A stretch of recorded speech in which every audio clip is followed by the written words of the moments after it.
Welcome to Scrivener, the app tailor-made for crafting your first draft. Whether you like to start with a plan or prefer a less structured approach, Scrivener provides everything you need to write, research and edit your work. In this video, we'll walk you through everything you need to know to start your first project. On opening Scrivener for the first time, you'll see the Project Templates window. This can also be accessed by going to File, New Project. This window contains all sorts of helpful templates that you'll want to explore, but we'll start with an empty project. Select the blank project template from the blank category and click Create. Choose where to save the project, and now your writing space is ready. Scrivener contains many powerful tools, but you don't have to use or even know about many of them to get started. If you've previously been using a word processor such as Microsoft Word, you'll find Scrivener looks a little different, so here's a quick guide to what you can see. The left sidebar is called the binder. It's a virtual ring binder in which you'll file and organize all of your material, including your chapters, sections, and research. This is the editor, where you'll do all your writing. To add new text sections, click the green plus button in the toolbar. Now you're ready to start writing in that section.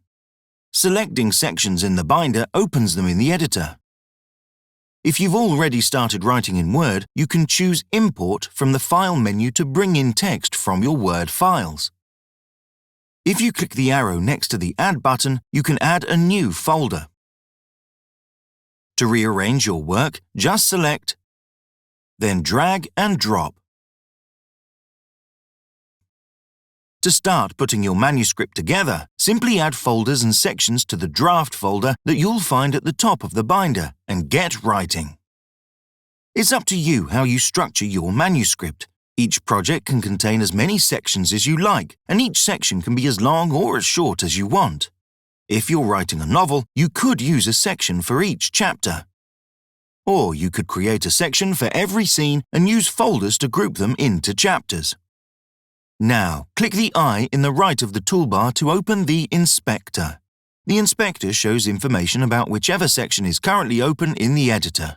You can use the Notes area to jot down ideas for the current section.